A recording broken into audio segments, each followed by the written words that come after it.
I never imagined the word ugly could wound me the way it did that night. Not when it came from the woman I'd spent 8 years loving, the one who used to trace my jawline with her fingers and call me her handsome man. Funny how love changes form when pride starts to interfere. It was her 32nd birthday.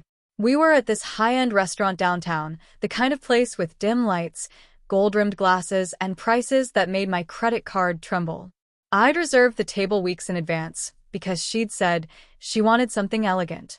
I wanted her to feel special. I wore my best suit, the one she'd chosen for me 2 years ago. It didn't fit like it once did, but I thought effort mattered more than perfection. Her friends were already there. 3 women, all dressed like they were competing for a spotlight. Diamonds, designer handbags, and that quiet arrogance that comes with never worrying about bills. When we walked in, one of them whispered something and they all laughed. My wife, Emma, laughed too. At first, I told myself it was nothing. I pulled out her chair, kissed her cheek, and ordered champagne. The talk began light: vacations, handbags, engagements. Then, halfway through dinner, her friend Jessica leaned forward and said, "Emma, your husband's so rugged." That's the word, right? Emma smirked. Rugged? More like ugly cute. They laughed again. It wasn't just the words, it was her tone. Sharp, loud enough for the table beside us to hear. My stomach turned, but I smiled, because that's what you do when the person you love embarrasses you in public. You pretend it's fine. I tried changing the subject, asking about their new office renovation, but Emma wasn't finished. "You should have seen him trying on his suit," she said, sipping her wine.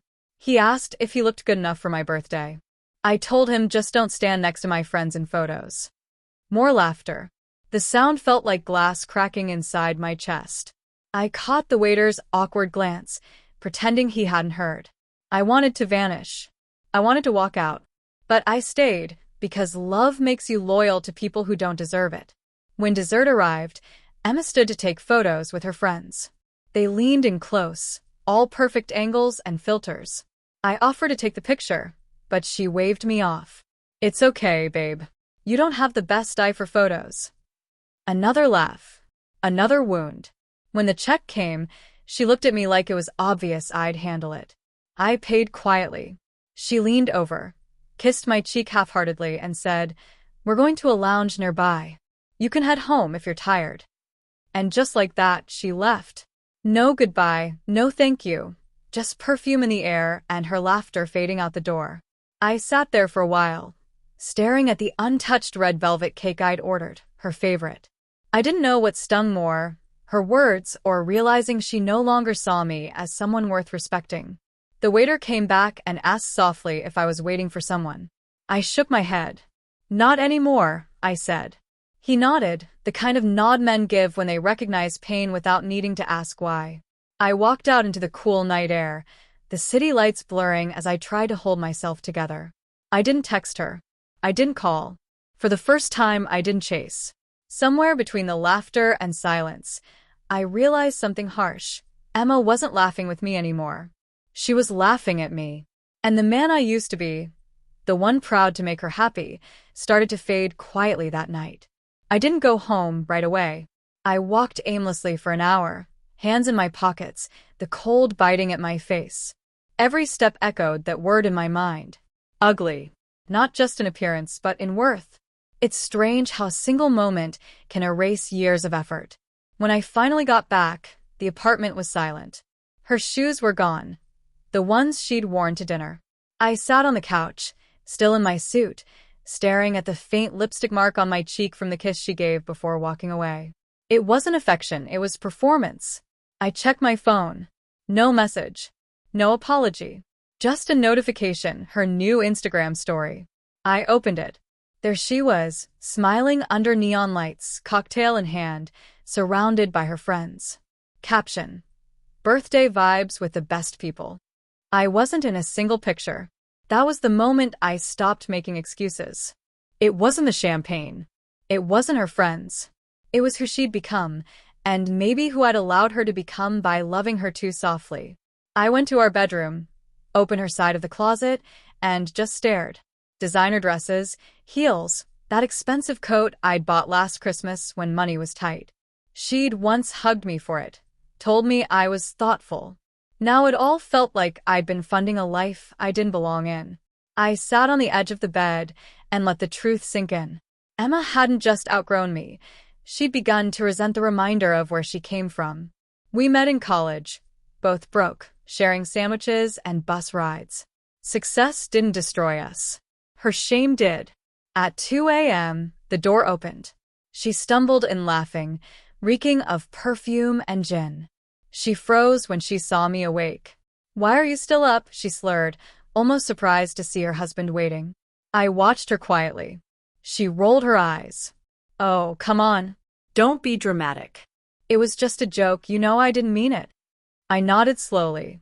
"You called me ugly in front of people you respect. You left me alone on your birthday. If that's your idea of a joke, I must have been the punchline all along." She sighed, annoyed. "You always take things too seriously. No wonder my friends think you're CA." "Finish that sentence," I interrupted, my voice calm and steady, "if you're ready for what comes next." She went silent. Maybe it was my tone. Maybe she realized she'd crossed a line she couldn't uncross. "I'm staying at Jessica's," she muttered, grabbing a small bag. "Take your time," I said quietly. "I'll have your things packed by morning." Her head snapped around. "What's that supposed to mean?" "It means you can stay with the people who think you're funny," I said. "Because the man you mocked tonight, he's done." She let out a nervous laugh. "You're not serious." But I was. I didn't yell. I didn't argue. I simply stood, removed my wedding ring, and placed it on the dresser between us. The small metallic sound felt louder than any fight we'd ever had. She stared, speechless. For the first time in years, I saw uncertainty, maybe even fear in her eyes. "Emma," I said softly, "you used to love me for being kind. Now you see kindness as weakness. I can't be your joke anymore." She left without another word. The door clicked shut. I didn't sleep. I sat by the window, watching the city wake, while something heavy lifted from my chest. There was grief, yes, but beneath it, peace. The kind of peace that comes when you stop begging to be chosen. In the weeks that followed, she texted once, asking if we could talk. I never replied, not out of hatred, but because I finally loved myself more. Sometimes people don't break you in one moment. They chip away until there's nothing left to give. That night, when she called me ugly, she thought she was insulting my face. But what she really did was reveal her own reflection. And as I watched the sun rise that morning, I knew the man she left at that restaurant wasn't broken. He was reborn.